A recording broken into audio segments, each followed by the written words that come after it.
what's up? Welcome back here to another edition of Intuitive Angling. Really appreciate you guys checking the video out, and in the line again to pick Elijah up at school. Man, this has always been a good time to do videos. It seems like I'm doing a lot of them in line here because you got these school lines for the kindergarten. You have to get in line and wait like 45 minutes every day. It's just like, it's unbelievable how long it takes to pick the kids up. So that's what I'm doing today. Anyway, guys, what I want to talk about today, I want to talk about the old school philosophy, what that means, because I think there's a lot of misunderstanding in it. All you guys know that follow the channel and everything, you know my position on live scope and technology, and there's a tremendous amount of misunderstanding amongst that out there, because when I talk about technology, a lot of times people they completely miss the point of what I'm talking about. The point about the old school philosophy versus new technology, it's not about the fact whether or not technology is going to help you catch more fish. It's going to help you catch more fish. That's not the point about it. The point I want to talk about is the importance of maintaining this old school philosophy in fishing, because it places value on the things that are valuable. Now, I'm going to give you guys a couple examples what I'm talking about here, because like I said, for whatever reason, it seems to go over a lot of guys' heads. Not a lot of guys, it seems to go over the vocal minorities' heads on a lot of this. Let's go back to the analogy of Major League Baseball. Let's talk a little bit about it. Basically, since the start of Major League Baseball, the technology has remained unchanged. Yeah, there's been improvements in shoes. It's like the shoes are better now, they're more comfortable. You know, the gloves are a little bit bigger. The equipment on that is basically the same as it was for 100 and some years, except there's just a little bit of improvement in the equipment. It doesn't take anything away from the tradition of the sport. Now, what would happen? Let's pose this idea out there. Okay, you know, guys, there's no limitations on equipment in bass fishing as far as technology goes. It's like it's balls to the wall, whatever. There's no reins on it at all. And you do have equipment limitations in baseball. Now, let's say, for example, that baseball was like bass fishing, where the Major League, the powers to be within there said, okay, we're going to take all equipment limitations off. It's free for all and whatever you want to do. So let's say that now the outfielders can wear these glasses that can actually help them track the trajectory of the ball, and they know exactly where it's going to land once it comes off the batter's bat, and they can make the catch almost 100% of the time without failing with these high-tech glasses that cost $100,000.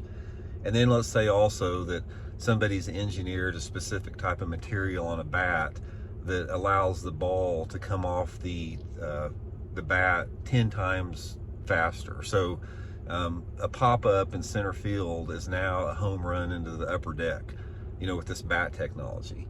And let's say that somebody creates some type of a glove that can that has the ability to pull the ball into the glove, and you can go on and on with the different technology. Look what that does to the value of the sport. It takes away what baseball is, and that's exactly what we're talking about with bass fishing. The thing about bass fishing is, like, people say that you can't fight progress. That is the biggest bunch of crap I've ever heard, because that is not progress. When you're talking about taking away the mystery and the magic of bass fishing and calling that progress, that's just like the analogy I use all the time. You knock down 5 acres that has 250-year-old oak trees on it to put in a vape shop or something like that. That's not progress. That's going backwards in a big way. If you want to talk about moving forward and not being stagnant and getting progress and moving forward with progress, this is how you do it in bass fishing. You keep the equipment basic and simple, and do not let it evolve to where it was, say, 15 or 20 years ago. And you put people in the position where if they want to progress in the sport, they have to develop the skills of creativity and imagination and intuition and stealth, all the different factors out there that come from a more purist perspective, whether it be fishing and hunting out there. Because right now, that doesn't even exist at all. When's the last time that you have heard about instinct and intuition and creativity and imagination and all that type of stuff playing a role in winning a tournament. You never hear that. All you hear every tournament is, if it wasn't for my live scope, I wouldn't have won this tournament. If it wasn't for my forward facing sonar, I wouldn't have won this tournament. This is what I'm talking about, guys. We're looking at this entire deal in the wrong way. And that's why when I talk about old school and getting back to old school, that's the thing that I'm talking about. Getting back to the basics of fishing, where the satisfaction and the gratification that comes from catching fish is on a level that is being taken away from us right now.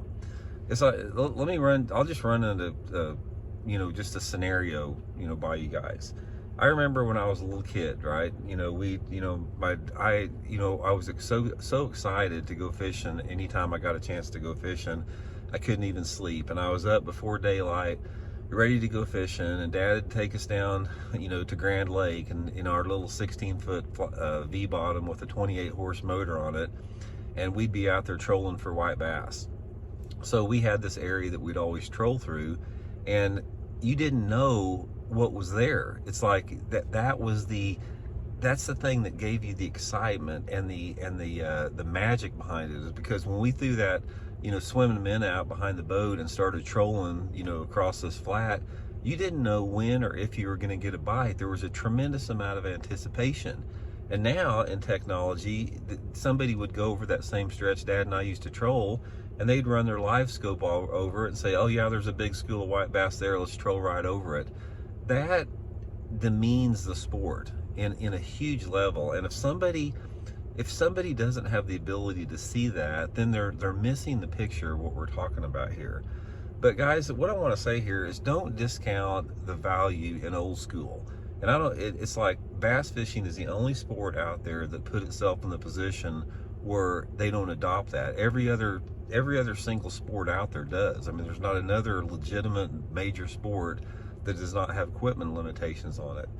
And it's sad, it really is, because I see it all the time just in my subscribers. I see the frustrations of my subscribers, and you guys can say, oh Randy, that's because all your subscribers are old geezers.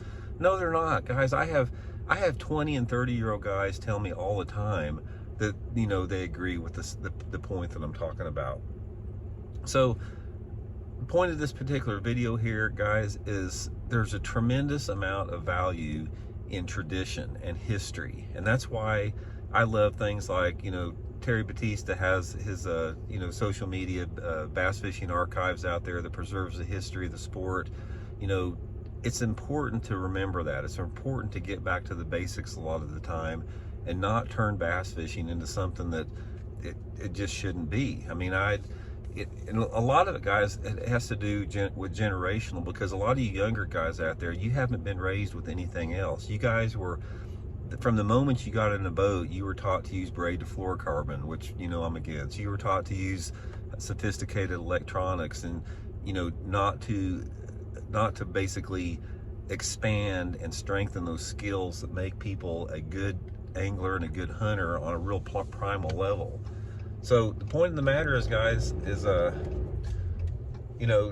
take a step back a little bit. And if you want to think about progress in the sport, and if you want to think about you always got to keep moving and you can't stop progress, start about developing and strengthening those skills you have as an angler on an internal level.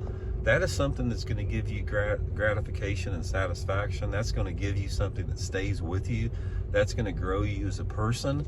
It's going to make you not only a better person, better angler, it's going to make you a better person in general. And you're not going to get that by technology. All you guys out there that are big live scoping fans, it's just like you're eating junk food all the time. You might as well, be eating Twinkies, because that's what it's doing for your internal being, versus having, some type of a really healthy meal if you focus more on your own intuition and instincts and creativity. Anyway, guys, the line's moving here to pick up Elijah. Just wanted to throw that out there a little bit, get you guys thinking a little bit. And like I said, for all you dudes out there that goof on me and call me an idiot and call me a old geezer and you washed up because I don't use live scope, you just might want to reevaluate your own position here, and you might find something that's a little bit more rewarding for you than your current viewpoints there. So thanks for tuning in, guys. Much appreciated. We'll talk later. See you.